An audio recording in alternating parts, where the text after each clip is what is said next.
Okay, so take a look at this. On the surface, it seems pretty simple, right? It's just a 10-word vocabulary list for third graders. But if you look a little closer, well, you start to see that it's something else entirely. It's actually a hidden blueprint for how we see the world. And that's really the big question we're going to dig into. Are these just 10 random words that kids have to memorize for a quiz? Or is this a carefully curated set of ideas designed to teach something much, much bigger? Let's break it down and find out.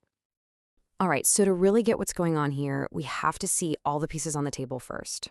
Let's just look at the full list of 10 words exactly as they appear in the source material. Okay, here they are: cooperate, bore, marvelous, grain, virtue, grateful, assist, benefit, motive, and village. Just let that sink in for a second. We've got actions like cooperate. We've got these big abstract ideas like virtue. There are feelings like grateful. And then you have physical things like grain.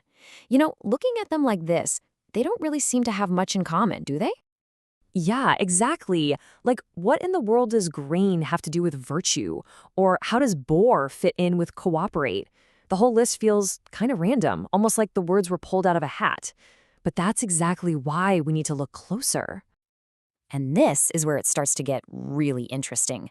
Because if we stop looking at these words in the order they're presented, and instead we start sorting them by what they mean, well, a pretty powerful pattern starts to show up.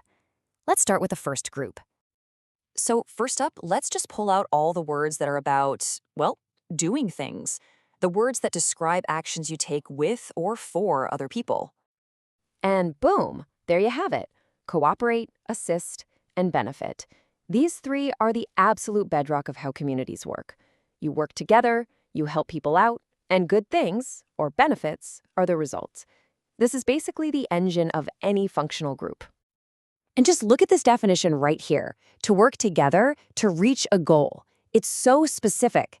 This isn't just about being in the same room with other people, it's about having a shared purpose. This is the core instruction for how to build something as a team. Okay, so we've got the actions covered. That's the external stuff. But what about the internal landscape? The thoughts and the feelings that actually drive us to do those things. Let's find the words that get at what's going on inside a person. And that leads us right here to our second group: virtue, grateful, and motive. Now this cluster, this changes everything. It shifts the lesson from just doing good things to what it means to be a good person. It's all about character, emotion, and, crucially, intention. Now the word virtue, that is a heavy concept for an 8-year-old, right? It's not just a word. It's the introduction of a whole moral framework.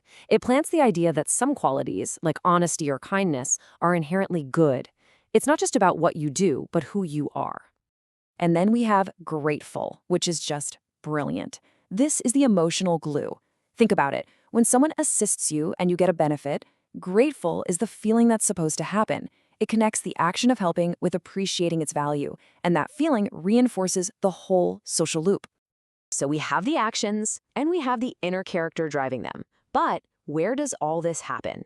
A community doesn't exist in a vacuum. It needs a place, a context.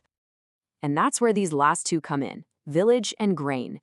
These two words completely ground all the abstract ideas we've been talking about. The village is the physical stage where you cooperate and assist, and grain, well, that represents the basic needs, the sustenance that often forces us to cooperate in the first place. All right, so let's put all the pieces back together. Once you sort the words into these groups, action, character, and place, the randomness just vanishes, and the real purpose of this list becomes so obvious. The pattern is finally clear. So what we've discovered is that this was never, ever just a vocabulary list. It's a curriculum. It's a step-by-step lesson plan for building a pro-social mindset, teaching the fundamental link between your personal character and how a community functions. And you can see the whole process right here. It's like a recipe for teaching a value. Step 1 is the concrete action. You assist someone. That leads to step 2, the feeling. They feel grateful. And if you practice that loop enough, you develop step 3, the abstract quality, virtue. It's an incredibly elegant way to teach something so complex. And the word motive, oh, motive is the secret ingredient here. It's the master key. Without it, you just see what people do. But by introducing motive, you're teaching kids to look deeper, to think about why they do it. That is a giant leap in social and moral thinking. Get this. Even the simple example sentences from the source play into this. Take this one. The students cooperate to clean the classroom. Now that we know the blueprint, we can decode this. It's not about a chore. The classroom is their village. Cleaning is the shared goal. And cooperate is the virtue in action. The sentence itself is a perfect little story about everything this list teaches. So, what's the big takeaway here? Let's zoom out from just these 10 words and think about what this really means. Because this isn't just about a single vocab lesson, it's about the incredible power that language has to shape how we think. Every single word we learn is a tool.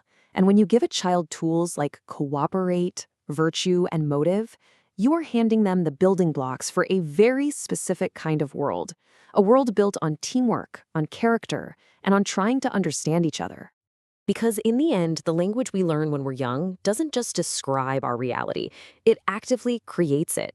These words become the code, the fundamental operating system for how we interact with everyone around us. And that kind of leaves us with a pretty big question to think about. When you look back, what were the foundational words you learned? What were the big ideas they carried with them? And what kind of world did they help you build?